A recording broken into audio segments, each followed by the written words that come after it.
একটা কথা বুঝে আসে নাই, ডিম ভাজিটা দেখুন কেমনভাবে তেলে ভাজছে না মোবিলে ভাজছে, বুঝে আসে নাই। দেখুন কত পরিমাণের নোংরা তেল, একেবারে মনে হচ্ছে যে মোবিল।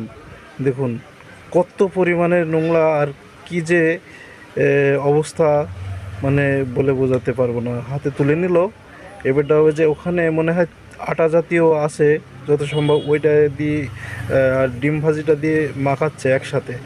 মাখানোর পর এবারটা কী করবে, এবারটা মনে হচ্ছে ওই তেলেই ছাড়বে। তো দেখা যাক, সামনে ভিডিওটা একটু কন্টিনিউ দেখতে থাকুন।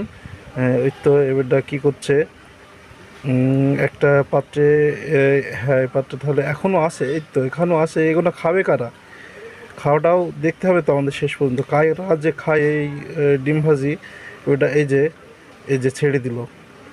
হ্যাঁ, এবারে এই যে এই কড়াই ছেড়ে দিল।